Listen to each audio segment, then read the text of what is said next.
తెలుగువారి వంటలో ఇవాళ రాగి పిండి దోశ ఎలా చేయాలి, దానికి కావలసిన పదార్థాలు నేను మీకు ఇప్పుడు చూపిస్తున్నాను. కావలసిన పదార్థాలు మీకు రాగి పిండి 2 కప్పులు.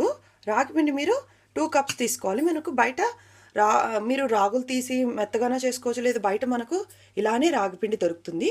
సో రాగి పిండి 2 కప్స్, చాలా హెల్దీ కూడా మీకు ఇది. తర్వాత రైస్ ఫ్లోర్ అంటే బియ్యం పిండి 1 కప్పు, రేషియో వచ్చి 2 కప్స్, 1 కప్పు, 1/2 కప్పు పెరుగు. ఈ రేషియోతో మనము రాగిపిండి దోశకి కాకుండా మీకు ఆనియన్స్ వచ్చి 1 కప్పు, పచ్చిమిరపకాయలు మీరు ఎంత కారం తింటారో అంత, నేను ఒక 2 తీసుకున్నాను, ఇలా సన్నగా కట్ చేసుకున్నాను. బేకింగ్ సోడా మీకు ఒక పించ్ అంటే 1/4 టేబుల్ స్పూను. తర్వాత పోపుకు కావాల్సిన సామాన్లు, ఉప్పు, కొద్దిగా నూనె, దోశకి కొద్దిగా ఫ్రైయింగ్కి, ఇవి కావాల్సిన పదార్థాలు. ముందుగా ఇలా బౌల్ తీసుకొని బౌల్లో మీరు రాగి పిండి వేసుకోవాలి. ఆ తర్వాత బియ్యం పిండి, తర్వాత పెరుగు, ఈ 3 వేసుకొని మనము జారుగా కలుపుకోవాలి. మీకు ఒక గ్లాస్ పైన మీకు వాటర్ పడుతుంది, పెద్ద గ్లాస్తో. ఇందులోనే మీకు సోడా, ఇది మీకు 10 మినిట్స్ ముందు కలుపుకుంటే చాలు. మనము ఫ్రైయింగ్కి కొద్దిగా ఉప్పు పెట్టుకుంటాం, కలుపుకునేదానికి కొద్దిగా ఒక 3/4 ఉప్పు వేసుకొని కొద్దిగా మనం ఉప్పు పక్కకు పెట్టుకుంటాం. దీంట్లోనే వాటర్ వేసుకొని మెల్లగా జారుగా కలుపుకోవాలి. ఇలా మనము వాటర్ పోసుకొని ఉండలు లేకుండా జారుగా, అంటే చాలా పలుచగా, మనం దోశ పిండి కన్సిస్టెన్సీ కన్నా కొంచెం పలుచగా, ఎందుకంటే దోశ పిండి కన్నా పలుచగా కలుపుకోవాలి. ఇలా కలుపుకొని పక్కకు పెట్టుకోవాలి. ఆ తర్వాత ఇలా ఆయిల్ 2 టేబుల్ స్పూన్స్ ఆయిల్ పెట్టుకొని దాంట్లోకి మనము పోపుకు కావాల్సిన సామాన్లన్నీ వేసుకొని, ఆ తర్వాత అందులోనే పచ్చిమిరపకాయలు కొద్దిగా వేసుకోవాలి. మనకు 2 మినిట్స్ వేసుకోవాలి. ఆ వేసుకున్న దాంట్లోకి మనము సన్నగా తరిగిన ఆనియన్స్ని వేసుకోవాలి. దాంట్లో ఫ్రై అవుతున్న ఆనియన్స్లో కూడా ఉప్పు వేసుకోవడం కోసం మనం పక్కకు తీసుకున్న ఉప్పుని మనము దీంట్లోకి వేసుకోవాలి. ఒక 2 మినిట్స్ ఫ్రై చేసుకోవాలి, గోల్డెన్ బ్రౌన్ వచ్చేంత వరకు. ఇలా వేగుతున్న దాంట్లోకి మనము ఉప్పు వేసుకుంటే ఆనియన్స్లోకి కూడా ఉప్పు పడుతుంది. ఎందుకంటే మనం ఉప్పు స్ప్లిట్ చేసుకొని వేసుకుంటాం, అంటే అన్నిట్లోనూ ఉప్పు బాగా కలవడం కోసము.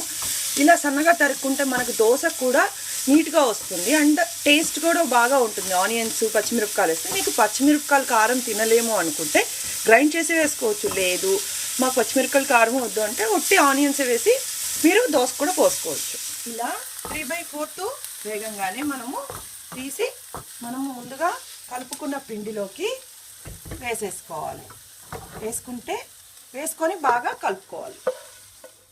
ఇలా వేపుకున్న ఆనియన్స్ని మనము ఇందులో వేసి కలుపుకొని ఇలా జారుగా మీకు రావాలి. వచ్చిన తర్వాత మనం దోశ పెనం పెట్టుకొని దోశలాగా మనం రుద్దకుండా వేసుకోవాలి. ఫస్ట్ ఇప్పుడు చూసారా, ఇలా జారుగా కలుపుకోవాలి.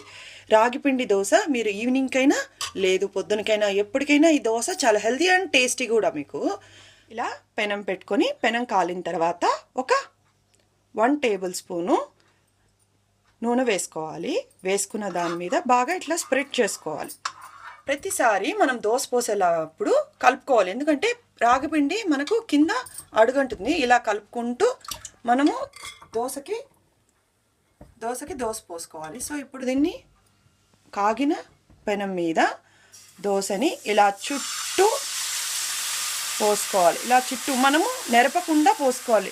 రవ్వ దోశ ఎలా పోసుకుంటామో అలానే దీన్ని కూడా పోసుకోవాలి. సో ఇలా చుట్టూ పోసుకొని దీనిపైన ఒక జస్ట్ ఆయిల్, ఒక 1/2 టేబుల్ స్పూన్ ఆయిల్ వేసుకొని గోల్డెన్ బ్రౌన్ వచ్చే వరకు కాల్చుకోవాలి. ఇప్పుడు ఇలా చూస్తే మీకు 4 పక్కల గోల్డెన్ బ్రౌన్ వచ్చినట్లు చూసారా. ఇలా వచ్చిన తర్వాత మనం 4 పక్కల పెట్టి తిప్పించుకోవాలి. అంతే, చూసారా మీకు మొత్తము కాలిపోయింది.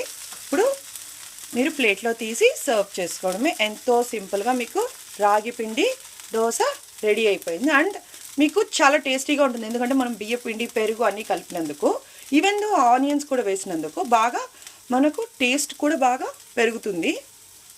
ఇలా ప్లేట్లో తీసుకొని చట్నీతో మనము రాగి పిండి దోశ కారంతో కానీ చట్నీతో కానీ, ఇప్పుడు నేను పప్పుల కారంతో చూపిస్తున్నాను.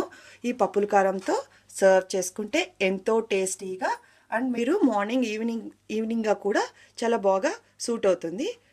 ఇలా ఒకసారి ట్రై చేసి చూడండి. మా తెలుగువారి వంటలో సబ్స్క్రైబ్ కండి. థ్యాంక్స్ ఈ వీడియో చూసినందుకు.